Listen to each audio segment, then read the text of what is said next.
Ketika seorang pejabat di Pusat Militer Nasional Indonesia menelpon tadi pagi, ini kesempatan untuk mengajukan sebuah pertanyaan dari bosman kepadanya. Apakah perang di Ukraina dimonitor dari jam ke jam? Di War Room, apakah ada kamera satelit yang bisa kita monitor gerakan militer di perang Ukraina? Jawabannya iya dan ada. Yang bosman pun langsung berkomentar, coba fokuskan kamera ke sisi barat Ukraina di perbatasan Polandia dan coba lihat gerakan tentara yang kira-kira ada sekitar 30 ribuan sedang mau ngedrill latihan perang simulasi di Norwegia. Semuanya tentara yang hadir di Norwegia dan Polandia adalah tentara anggota negara-negara NATO. Satu lagi, coba awasi terus gerakan militer di selatan di 3 kota pelabuhan Ukraina. Di sisi Polandia dan Norwegia sepertinya NATO serius menyiapkan ground trupnya. Dan untuk itu kita lanjut membaca taktik perang Rusia yang bergeser setelah dalam 1 minggu rencana A tidak berjalan dan sekarang menjalankan rencana B, C, dan mungkin sampai Z. Hal ini menjadi lebih menarik walau bengis, namun itulah kenyataan perang. Menurut ahli taktik perang modern, pasukan pendukung logistik Rusia di awal perang tidak fleksibel dan kekurangan perlengkapan yang membuat pasukan tempur jadi kekurangan logistik untuk melakukan pekerjaan mereka. Secara kekuatan dalam negeri Rusia, militer Rusia memiliki kemampuan mobilisasi domestik yang luar biasa. Faktanya, dengan sekitar 30.000 personel mereka bertugas di pasukan distribusi logistik Rusia yang tugasnya meliputi pertahanan, penggunaan, dan pembangunan infrastruktur militer. Mereka bisa memobilisasi semua ini untuk perang Ukraina. Kekuatan Rusia sangat besar jika dibandingkan dengan negara lain, misalnya negara besar Tiongkok saja yang lebih banyak infrastruktur komersial, bisnis, dan kebutuhan masyarakat infrastrukturnya tetap lebih besar Rusia. Namun keuntungan domestik Rusia ini tergantung pada rel. Secara bersamaan mewakili kelemahan ketika konflik terjadi di luar negara Rusia. Saat perang jarak jauh, kemampuan logistik militer Rusia masih dipertanyakan. Dalam invasi Rusia ke Ukraina kali ini, rel kereta api canggih utama sebagai pengangkut logistik yang digunakan berada di Belarus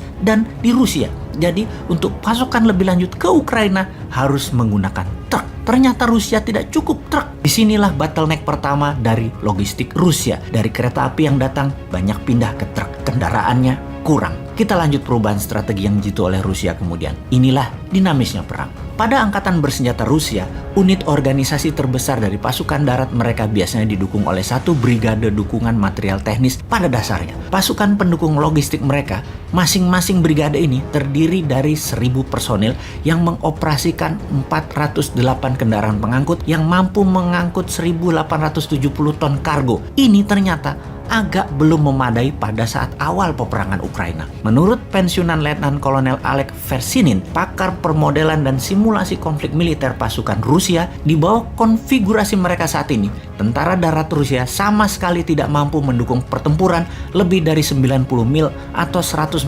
km dari tempat pembuangan pasokan logistik, dalam hal ini rel kereta api. Didasarkan pada kecepatan transportasi rata-rata 45 mil atau 70 km per harinya, inilah yang membuat dalam 1 minggu awal invasi, pasukan Rusia gagal mencapai Kiev karena lambatnya dukungan logistik.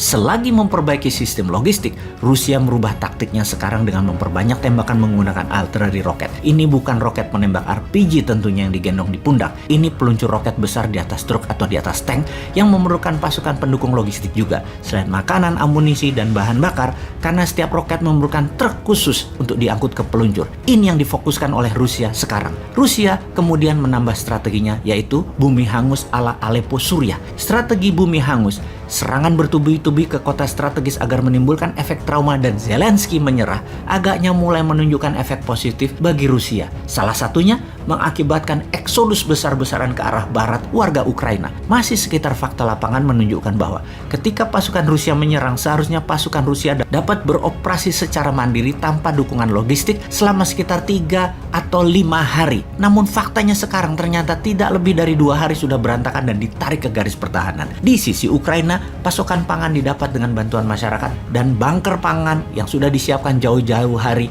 di ribuan titik pertahanan di seluruh Ukraina. Karena itu pasukan Rusia Rusia menggunakan pasukan Chechen-Chechnya. Selain mengawasi penduduk, tugas berikutnya adalah mencari tahu di mana letak bunker pangan dan amunisi Ukraina. Rusia juga merubah strategi pasokan darat sekarang. Beroperasinya hanya di mana pasukan tempur meminta pasukan disediakan cepat sesuai kebutuhan dengan hit and run supply logistik menjadi tidak terbaca oleh pasukan Ukraina. Jadi Rusia saat ini pasukan darat yang diutamakan adalah logistik yang harus disediakan dan dilindungi terlebih dahulu, baru serangan militer dilakukan setelahnya.